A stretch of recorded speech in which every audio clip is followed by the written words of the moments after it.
नमस्कार, जय हिंद, वंदे मातरम। दोस्तों स्वागत है आप सभी का आपके अपने चैनल डिजिटल शिक्षा पर। आज की क्लास में हम चर्चा करेंगे ईवीएस के कुछ बेहद ही महत्वपूर्ण टॉपिकों के ऊपर। और यह जो टॉपिक है इनसे प्रश्न हर बार परीक्षा में बनते ही बनते हैं। तो सबसे पहले शुरुआत करते हैं हम बाघ से। आपसे पूछा जाए अगर, बताइए भैया कि बाघ मनुष्य से कितने गुना बेहतर देख सकता है। आप कहेंगे भैया जो बाघ है वो मनुष्य से 6 गुना बेहतर देख सकता है। कितने गुना? तो कहेंगे भैया कि 6 गुना बेहतर देख सकता है। तो बाघ की मूंछों का क्या काम है? कहेंगे भैया कि जो बाघ की मूंछें होती हैं वो हवा में हुए कंपन और बाघ का जो शिकार होता है उसके द्वारा जो हुआ कंपन होता है, इन दोनों के बीच अंतर कर लेती हैं और बिल्कुल अपने शिकार का बाघ इन मूंछों की सहायता से बिल्कुल सही एग्जैक्ट लोकेशन पता लगा लेता है, स्थिति का पता लगा लेता है। इतनी महत्वपूर्ण काम करती है ये मूंछें, ठीक है। तो इससे अंधेरे में और क्या करता है इन मूंछों से? तो कहेंगे इससे अंधेरे में रास्ता ढूंढने में भी मदद मिलती है, ठीक है। तो बाघ हमने देखा कि भैया मनुष्य से कितने गुना, कहेंगे 6 गुना बेहतर देखता है। बाघ की मूंछें कितना, कहते हैं भैया हवा में हुए कंपन और शिकार के द्वारा हुए कंपन में अंतर कर लेती हैं। और ये और क्या मदद करती हैं? आप कहेंगे भैया कि रास्ता ढूंढने में भी मदद करती हैं। एक क्वेश्चन जो हर बार बनता है कि जो बाघ के शरीर पे जो धारियां होती हैं वह किसके कारण होती हैं? आप कहेंगे भैया कि जो बाघ के ऊपर जो धारियां होती हैं वो आप कहेंगे कि वह उसके बालों के कारण होती हैं, ना कि उसके जलवायु के कारण, ठीक है। समझिएगा कि बाघ या कोई सा भी जानवर है जिसके शरीर पे कोई धारियां हैं तो वह उसके बाल के कारण होती हैं, जलवायु के कारण नहीं होंगी। बाघ का जैसे कोई ये इलाका है तो बाघ अपने इलाके का निर्धारण मूत्र के द्वारा करता है। यहाँ पे सुसु कर दी बाघ ने, यहाँ पे मूत्र त्याग कर दिया। तो इस तरीके से बाघ अपने इलाके का क्षेत्र का निर्धारण करता है और इस क्षेत्र में अगर कोई दूसरा बाघ आ गया तो यह बाघ पहचान लेगा कि उसके एरिया में कोई और बाघ आया, क्योंकि वह बाघ भी मूत्र त्याग करेगा, ठीक है। आप कहेंगे बाघ किसी दूसरे बाघ की मूत्र की गंध से शीघ्र पहचान लेता है। बाघ और क्या करता है? बाकी एक और विशेषता है, आप बताएंगे क्या? कहेंगे बाघ मौके के अनुसार अपनी आवाज को बदल लेता है, ठीक है। कैसे मौके के अनुसार अपनी आवाज को बदल लेता है? बाघ का गुर्राना कितने किलोमीटर दूर तक सुनाई देता है? आप कहेंगे भैया कि जो बाघ होता है बाघ, तो बाघ का गुर्राना 3 किलोमीटर दूर तक सुनाई देता है। कितने किलोमीटर दूर तक? कहेंगे भैया 3 किलोमीटर दूर तक सुनाई देता है, ठीक है। हमने आपको शुरू में ही बताया कि बाघ हवा से पत्तों के हिलने में और शिकार से जो पत्ते हिलते हैं उसके शिकार के द्वारा उन दोनों के बीच अंतर कर लेता है। किसकी सहायता से? आप कहेंगे भैया कि उसकी मूंछों की सहायता से, ठीक है। बाघ के दोनों कान बाहर की आवाज इकट्ठा करने के लिए अलग अलग दिशाओं में घूमते हैं। कैसे? आप देखते हैं कि बाघ होता है उसके ये 2 कान हैं, तो ये आवाज बाहर की जो आवाजें आएंगी तो उनको इकट्ठा करने के लिए अलग अलग दिशाओं में घूमते हैं ये कान, ठीक है। समझ रहे हैं? बेहद ही महत्वपूर्ण टॉपिक है। एक क्वेश्चन बाघ से आता ही आता है, इसलिए ध्यान से धैर्यपूर्वक समझिए। यदि आपको क्लास पसंद आए तो चैनल को सब्सक्राइब जरूर करें, ठीक है। अब आइए चर्चा करते हैं स्लॉथ के ऊपर। स्लॉथ, आपसे एक बार क्वेश्चन पूछा गया, बताइए वह कौन सा जानवर है कि जो भालू जैसा दिखता है परंतु भालू नहीं होता है? आप कहेंगे भैया कि वह तो स्लॉथ है। स्लॉथ एक बेहद ही आलसी जानवर है। अब आलसी जानवर क्यों है बताएंगे अभी, ठीक है। तो वह भालू जैसा दिखने वाला होता है परंतु भालू नहीं होता। कौन होता है? वो स्लॉथ होता है। स्लॉथ कैसा है बताएंगे भैया कि आलसी जानवर है, ठीक है। जो स्लॉथ है वो है, आप कहेंगे भैया उसका जीवन काल कितना है? आप कहेंगे भैया कि जो स्लॉथ है उसका जो जीवन काल है वह 40 वर्ष का जीवन काल होता है, ठीक है। तो स्लॉथ का जीवन काल 40 वर्ष का होता है। अगर मैं आपसे कहूं कि बताइए भैया कि जो स्लॉथ होता है वो एक पेड़ पे कितने साल रहता है? बताइएगा, कमेंट में आंसर इसका दीजिएगा कि ये जो स्लॉथ होता है एक दिन में कितना सोता है? आप कहेंगे भैया कि 18 घंटे सोता है। वो भी कैसे सोता है? देख रहे हैं आप फोटो में कि भैया जो स्लॉथ है वो पेड़ से उल्टा लटके हुए हैं। तो स्लॉथ पेड़ से उल्टा लटक कर दिन में 18 घंटे सोता है। इसका पूरा जीवन काल 40 दिन का होता है। ये भैया जिस पेड़ पे लटकता है उस पेड़ की सारी पत्तियां खा लेता है, उस पेड़ की सारी पत्तियां खा लेगा। और ये क्या करेगा? कहेंगे वहां से हफ्ते में, ये हफ्ते में जो सप्ताह होता है या फिर हम हफ्ता कहें, को वह हफ्ते में सिर्फ एक बार सोच के लिए उतरता है और उसी स्थान पर जहां से यह उतरा है वहां पे जाके दोबारा उसी जगह फिर से उल्टा लटक जाएगा, ठीक है। जब वो जिस पेड़ पे लटका, जब इस पेड़ की जो पत्तियां होती हैं वह खत्म हो जाती हैं तब यह दूसरे पेड़ पर जाता है। अब देखिए जीवन काल हमने आपको बताया भैया 40 वर्ष का होता है, लेकिन कितने पेड़ पे रहता है कुल अपने सारे जीवन काल में? कहेंगे 8 पेड़ों पे रहता है। अब भैया 40 वर्ष का है, 8 पेड़ों पे रहेगा, तो कहेंगे 8 का 40 में भाग देते हैं, तो कहते हैं 8 पंचे 40, तो एक पेड़ पे कितने साल? आप कहेंगे भैया कहीं 5 साल एक पेड़ पे रहता है। तो स्लॉथ अपने पूरे जीवन काल में 8 पेड़ बदलता है, एक पेड़ पर 5 साल रहता है, और 5 सालों में उस पेड़ के जो पत्ते होते हैं वो सारे की सारे खा लेता है, और सप्ताह में एक बार सोच के लिए यह नीचे उतरता है। देखिए ये इतना आलसी है कि जिस जगह ये चिपक जाता है स्लॉथ, जिस जगह चिपक गया उस जगह चिपका ही रहता है। बरसात में इस पे तो काई तक जम जाती है। शिकारी जो होते हैं वो अंतर नहीं कर पाते भैया ये पेड़ है या फिर स्लॉथ है। समझिएगा इतना आलसी होता है, इतना धीरे धीरे काम करता है। और याद रखिएगा स्लॉथ जितना अच्छा पेड़ पर चमकता है उतना अच्छा तैराक भी है। ठीक है, क्या है? तो स्लॉथ एक अच्छा तैराक भी माना जाता है, स्लॉथ को अच्छा तैराक भी कहा जाता है। चर्चा करते हैं कुछ नेपेंथीज होता है, कुछ शिकारी पेड़ हैं उनके ऊपर चर्चा करते हैं। फिलहाल तो हम नेपेंथीज के ऊपर चर्चा करते हैं अभी, और आगे और भी शिकारी पेड़ हैं उनके ऊपर आगे की क्लासों में चर्चा करेंगे। ठीक है, नेफेंथीस अगर आपसे पूछा जाए कि कुछ ऐसे पौधे होते हैं जो कीड़े मकोड़े खाते हैं, याद रखिएगा जैसे चूहे को खा लेते हैं, मेंढकों को खा लेते हैं, छोटे छोटे कीड़े मकोड़े होते हैं, क्या करते हैं ये जो आपकी इसकी आकृति देख रहे हैं जो नेफेंथीस है, ये जो आकृति देख रहे हैं इसमें क्या करता है, यहां से सुगंधित एक महक आती रहती है। जब सुगंधित महक के चक्कर में कीड़े जाते हैं इसके पास, इसके अंदर चले जाते हैं, तो ये जो ढक्कन आप देख रहे हैं ये बंद हो जाता है और कीड़े निकल नहीं पाते, इसके जाल में फंस जाते हैं। समझिएगा, तो कुछ ऐसे पौधे होते हैं जो कीड़े मकोड़े चूहे मेढक छोटे छोटे जीवों का शिकार करते हैं। उन्हीं में से, उन पेड़ों में से एक है नेफेंथीस, जिसके ऊपर हम चर्चा कर रहे हैं।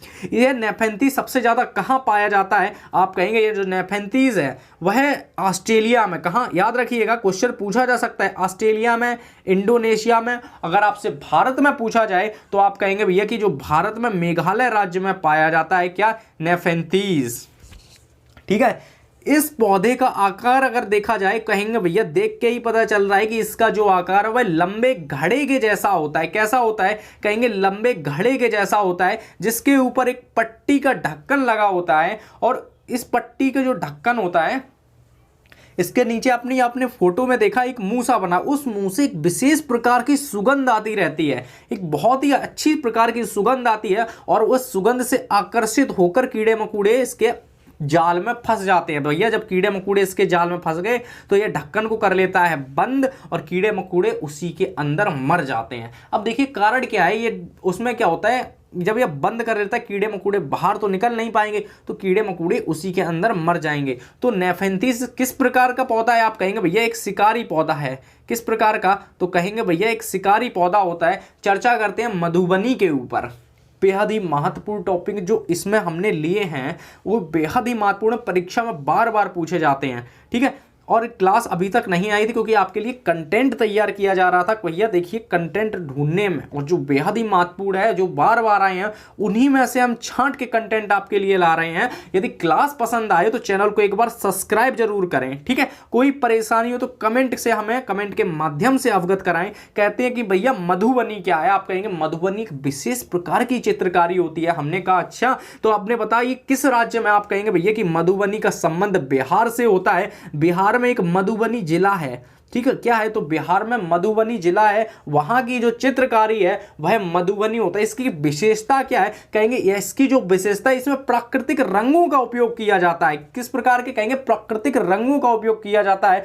कैसे? हमें समझाइए। हमने कहा देखिए यह चित्रकारी कब की जाती? कहते हैं जब त्योहार आता है, कोई त्योहार आता है तो उसके मौके पर इसमें घरों की दीवारों को और घर के आंगन को सजाया जाता है। किस प्रकार से? कहेंगे पिसे हुए चावल होता है, पिसे हुए चावल के घोल में रंग मिलाया जाता है, और वो रंग मिलाया जाता है वो भी प्राकृतिक रंग होते हैं, जैसे कि आपका पीला कलर हो गया, हल्दी का उपयोग करते हैं इस प्रकार के। ठीक है, आप मधुबनी का चित्र देख रहे हैं तो इसमें आपको पशु पक्षियों के चित्र दिख रहे हैं, आपको जानवरों के चित्र दिख रहे हैं, आपको पेड़ पौधों के चित्र दिख रहे हैं, जो फूल के चित्र वो भी दिख रहे हैं। तो इसमें जो चित्र बनाए जाते हैं, अगर आपसे क्वेश्चन पूछा जाए तो आप फोटो देख के समझ ही रहे हैं किसके? कहेंगे कि भैया जानवरों के चित्र होते हैं।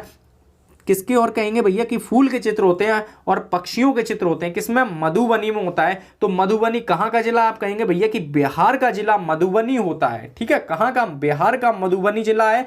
एक प्राकृतिक रंगों का इसमें प्रयोग किया जाता है। यह रंग खास तरीके से बने होते हैं, समझिए जैसे नील होता है, जो नील आपने देखी होगी, नील की खेती करी जाती है, तो नील, हल्दी, पेड़ों की पत्तियों के खास रंगों का उपयोग किया जाता है, यानी कि बिल्कुल प्राकृतिक रूप से रंगों का उपयोग किया जाता है। मधुबनी में बनाए गए चित्र इंसान, जानवर, पेड़, फूल, पक्षी, मछलियां एवं अन्य प्रकार के भी जीव जंतु होते हैं। ठीक है, अगर आपसे क्वेश्चन पूछा जाए, बताइए भैया कि मधुबनी कहाँ की है, तो आप कहेंगे भैया कि जो मधुबनी है वो बिहार की होती है। ठीक है, चर्चा करते हैं ओक के ऊपर, बेहद ही महत्वपूर्ण है ओक और खेजड़ी, इन दोनों के ऊपर आज की क्लास में ही हम चर्चा करेंगे। ठीक है, क्वेश्चन पूछा जाए भैया कि जो ओक होता है वो पाया कहां जाता है, तो कहेंगे भैया ऑस्ट्रेलिया में पाया जाता है। अब ऑस्ट्रेलिया में कहां पाया जाता है, आप कहेंगे भैया कि ऑस्ट्रेलिया में रेगिस्तानी क्षेत्रों में पाया जाता है जो ओक होता है। अब भैया देखिए, जो रेगिस्तानी इलाकों में, जो रेगिस्तानी क्षेत्रों में पेड़ पौधे होंगे, वहां पे जो पेड़ पौधे होंगे उनकी खासियत होगी कि उनमें पत्तियां बहुत कम होंगी।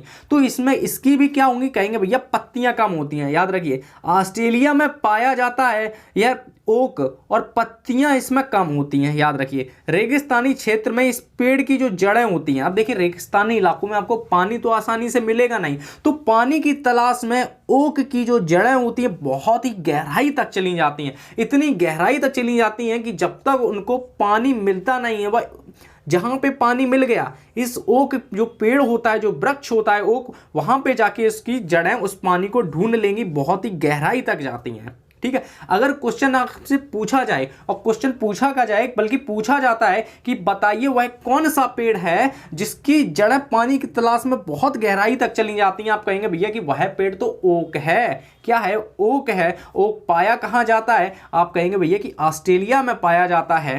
ठीक है, अब देखिए उस क्षेत्र के लोग उस पेड़ को भली भांति परिचित, किस क्षेत्र के गए, ऑस्ट्रेलिया के जो लोग हैं, क्योंकि ऑस्ट्रेलिया में ओक पाया जा रहा है, कहेंगे इस पेड़ से भली भांति परिचित है। अब परिचित क्यों, क्योंकि इसकी जो जड़ें हैं वो गहराई तक जाती है पानी की तलाश में। जो पानी को, इसका जो तना आप देख रहे हैं, इस पेड़ का जो तना देख रहे हैं, एक विशेष प्रकार का तना है और ये पानी इसी तने में एकत्रित कर लेती है। ठीक है, इसी तने में पानी को एकत्रित कर लेती हैं। जब यहाँ के लोगों को पानी की समस्या होती है तो इसी के अंदर एक पतला सा पाइप डालते हैं और अपनी पानी की समस्या को यहाँ के लोग दूर करते हैं। तो एक ओक जो ओक है वो बेहद ही महत्वपूर्ण है। ठीक है, रेगिस्तानी इलाकों के लिए यह कहाँ पाया जाता है, विशेष तौर पे याद रखिए, क्योंकि आगे हम चर्चा करेंगे खेजड़ी की, जो कि भारत में पाया जाता है। और ओक आपका कहाँ पाया जाता है, आप कहेंगे ऑस्ट्रेलिया में पाया जाता है। अब ओक होता है तो कहेंगे भैया उसकी पत्तियां बेहद ही कम होती हैं।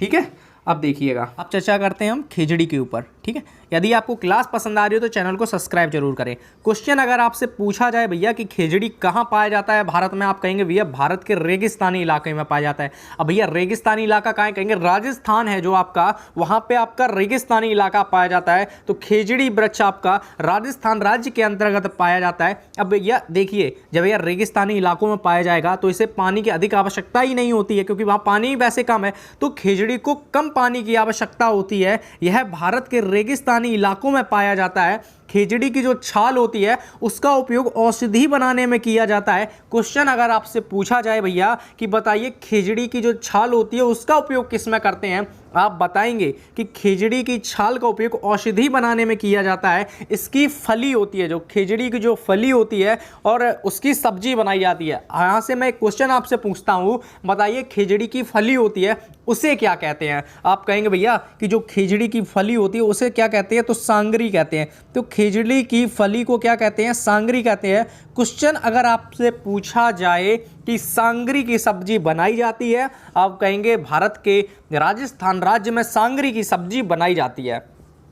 एक और क्वेश्चन यहां से हम बता देते हैं, खेजड़ी की जो पत्तियां होती हैं उसको क्या कहते हैं, आप बताएंगे भैया कि लूमी कहते हैं। तो खेजड़ी की जो आपसे पूछा खेजड़ी की पत्ती उसे लूमी कहते हैं, खेजड़ी की फलियां जो होती हैं उसे सांगरी कहते हैं, खेजड़ी की जो फलियां होती हैं वह सब्जी बनाने में उपयोग में ली जाती हैं। खेजड़ी की लकड़ी की एक विशेषता होती है कि खेजड़ी की लकड़ी पे कभी कीड़े नहीं लगते हैं, तो खेजड़ी की लकड़ी पर कीड़े नहीं लगते। इसका जो वृक्ष होता है वो एक छायादार वृक्ष होता है, याद रखिएगा। तो हमने आज की क्लास में चर्चा किस पे करी, तो 3 नए महत्वपूर्ण टॉपिक देखे इसमें देखा हमने, नए में मधुबनी को देखा, हमने ओक को देखा, हमने खेजड़ी को देखा, और 2 टॉपिक इसमें जो थे बेहद ही महत्वपूर्ण, एक बाघ और स्लॉथ, जो पिछली क्लासों में हम चर्चा कर चुके, बेहद ही महत्वपूर्ण टॉपिक हैं। कुछ क्लासों में हम उठाए हुए टॉपिक का रिवीजन करेंगे और नए टॉपिकों को भी शामिल करेंगे। ये और आपको अगर क्लास पसंद आई हो तो चैनल को एक बार सब्सक्राइब जरूर करें, बेल आइकन को जरूर दबाएं, हमसे जुड़े रहिए, ठीक है।